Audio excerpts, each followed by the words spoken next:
Hey guys, and welcome to one more episode of Builder Nation. For today's agenda, we have Philippe Goldman, a pioneer of the fast food industry and recently CEO of Pazzi, the French startup focused on developing autonomous restaurant kitchens. So thank you so much, Philippe, for being here and for taking the time. Hello, Elisa. Happy to be here with you, and hope we're gonna enjoy our few minutes together.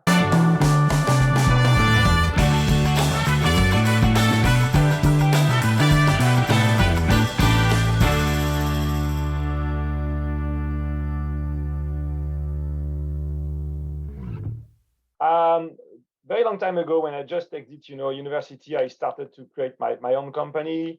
I worked for like 15 to 18 years in the cosmetic area. I was launching brands in the French market. I love it. And then I decided to close the company, I would say 15 years ago. And I joined a multinational that you may know, L'Oréal, and to have a totally different job. I had an amazing 11 years in L'Oréal. So startup and both, big groups. But at the end of these 11 years, I wanted to go back to my entrepreneur life.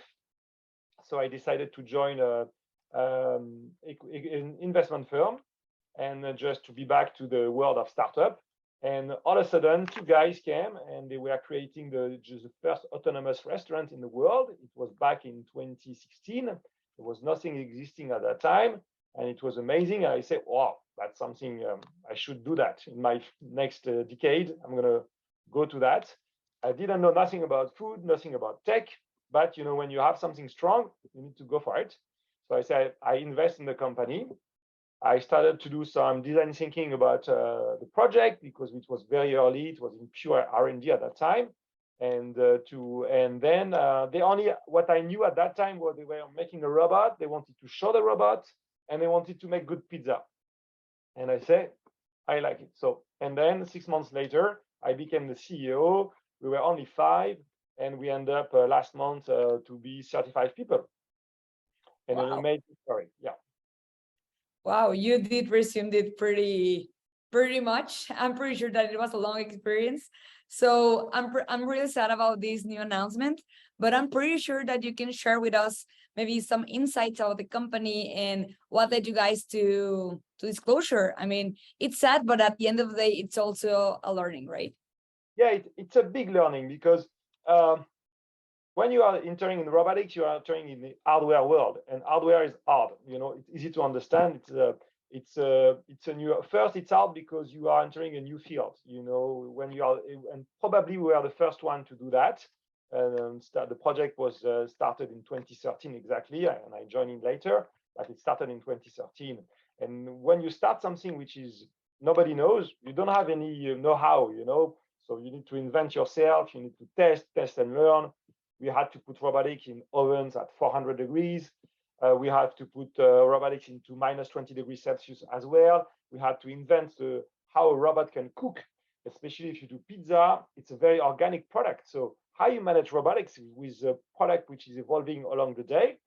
And in addition, we had to show the product. We had to show and put the robots at the core of the experience of the consumer, which is totally new.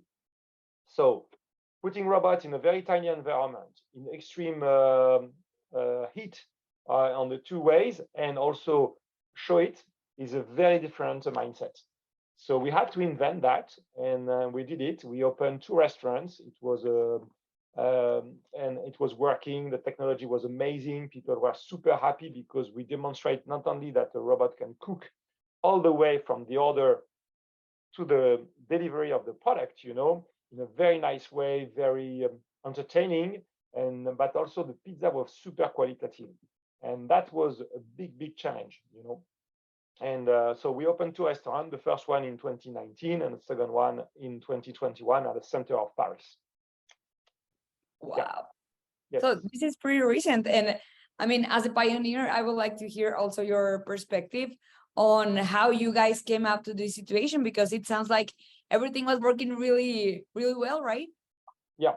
So as a pioneer, sometimes so you need to dig into it, and you need to make the first recipe of what's happening. So you're entering a new world where you find out first that financing hardware is super hard, and I think it's not only a question in Europe. I think the same in US. Had a lot of conversation with people in the US from the East Coast or West Coast. They all have the same problem. Most of the VCs are investing in the software, and because they know how by heart, they know the cycle of software. Hardware is a very long cycle, and before you get to your product, not only technically, but in terms also of market fit, it takes a lot of time that most of the VCs company are not ready to take. There are some, but not all of them. So that's make part of the complexity. Secondly, which probably was typically to our case, was we had not only to build a technology which was super complex and difficult, totally autonomous kitchen, but also we wanted to build a brand around it, a promise of qualitative pizza with excellent sourcing, organic food, sustainable fishing. We showed the world of fast food, and I was telling myself, we need to go away from the junk food and prove that robotics can transform an industry to a positive industry. Because for us, the fast food was not very positive. And so when you have to build not only a technical solution and also a consumer solution, that I would say 2 mountains to climb at the same time is not easy. And probably if I had to do it again, I would have to be more focused on a B2B solution rather than trying to do 2 things at the same time. Because it's not the same culture. If you are in a culture of hardware, it's a culture of investment, capex, and long cycle. If you are in a culture of restaurant, it's a culture of a penny, not a dollar, a penny. It's a culture of agility day to day, which is not the same culture of tech hardware. So that's a good learning as well. Wow. Don't try to do culture at the same time. I had no idea. Thank you so much for sharing. I was actually curious because, you take a look at the website, you take a look at LinkedIn, and it looks amazing. It looks like really deep new tech. Like the customers were happy, like it was working. You guys had like 2 places at the same time. What about the hardware scalability and market fit? Was it hard for you guys in order to find it, especially in France? To find the market fit? Yeah. Yeah, in a way. Why? If you look to the beauty of robotics is cool when you produce all day long. And especially in France, French people have the habit to eat between 12 and 2 and 7 to 9. If you look to the US or other country, people intend to eat more all day long. And so the positive side of robotic is to really to fulfill that rather than having the capacity of feeding people only on specific hours. Second point, which is super important, there are much more food courts in the US rather than in France. And when you are a mono product proposition, it's better to be in a food court than to be in a street only making pizza. I would say to the people that a good tech solution is not a good recipe in terms of, even if your tech solution made a good pizza is not a meal. And people, when they get to a restaurant, they want an experience of a restaurant, of a meal, of things, of side orders and so on. And which, when you deliver a solution, which is a perfect solution, entertaining, cool, easy, making good pizza might be not enough to make a real restaurant proposition.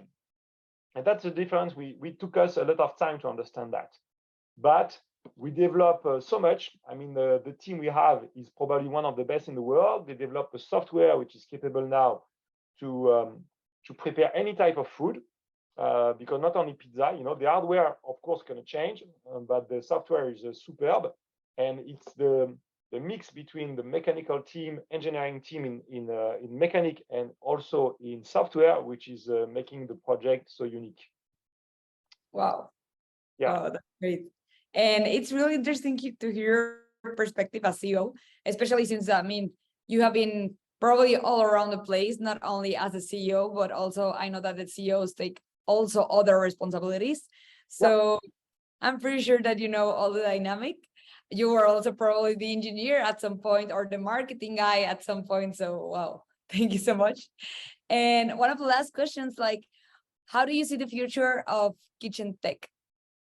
So it's going to be a great future. There is a major issue for the food industry, which is labor, which is super difficult to find. And I think if you take a bit of perspective, automation has been in every sector of your life, every sector. And for the moment, was not the case in the restaurant industry. So it will happen. It's a question of time. It's a question of finding the right technology, finding the right value proposition. It will happen. So people need to continue to invest. We'll probably do a new project very soon on that, and so wait for us. And but I think there is a great possibility. I'm not sure it will happen in the classic restaurant industry. It will happen for sure in the fast food area, where there is a big need of standardization of process. So in a normal restaurants like mom and pop restaurant or independent restaurant, it's not going to happen. So employee will swift to the normal restaurant. In the fast food industry, it's going to be much more automated in the future, for sure. Wow. Thank you. Super excited to hear about your next steps. So you are planning to stay on the food tech path? Yeah, what I found out, and you know, it's funny, you know it when you end, and that all the industry from India to US, we are seeing us as the best in terms of technology, and they're the most capable. So I said, I have the best team. I should continue to do something with my team, in a way. We find out that not only the restaurant, the fast food industry need and the catering industry solution, but also a lot of food industry, making food, not only, making meals, but making the food, are not so automated, and they want to move to automation. So probably we're going to help and develop solution for all the food industry, and in what I call tiny environment, putting robotic in your city in a very more local way, in order to produce more locally things. And instead of having big factories producing for a large region, I believe that robotic has to be closer to the consumers by producing on-demand products, and there are plenty of need for that. And what we did with Pazzi, as not only we did a food, but we invent a kind of industry 4.0, very local for local need. And I think there is a lot to do on that. I think that too. And also because you, Philippe, you and your company raised like more than $10 million, if I'm correct. So, wow, that's amazing. I'm pretty sure that whatever you do on the next couple of months is going to be a success as well. So thank you so much for sharing. And last but not least, what will be the advice you will give to future, engineers or entrepreneurs starting on this robotics path? I would say two things. One, you need to believe in what you do, for sure. You need to be double everything you think. If you think it will cost you 1 million, it will cost you 2 million. If you think it will take you 1 year, it will take you 2 years. So be prepared. And I prefer to say that to the people. Do it, but just think that it will take longer and more money than what you think. It's a long journey, but when you do hardware, you do things which are so tangible. You do things that you can touch. I always say Netflix is a software company, but you cannot watch Netflix without a device. We need hardware every day in your daily life. You could have a device without a software, but you can't have a software without a device. And I say to engineers, continue to develop, because we all need hardware in our daily in your life. And so it's the most rewarding things, I think, when you manage to develop such a thing in your life. Perfect, Philippe. Thank you so much for being here, for sharing your perspective, for sharing everything regarding Pazzi and your career. Last but not least, remember, guys, that you can also find more information, interesting articles, interesting interviews directly on our website, controlhub.com/builder-nation. We would love to hear from you. And once again, Philippe, thank you so much for being here and for taking the time. Thank you, Eliza.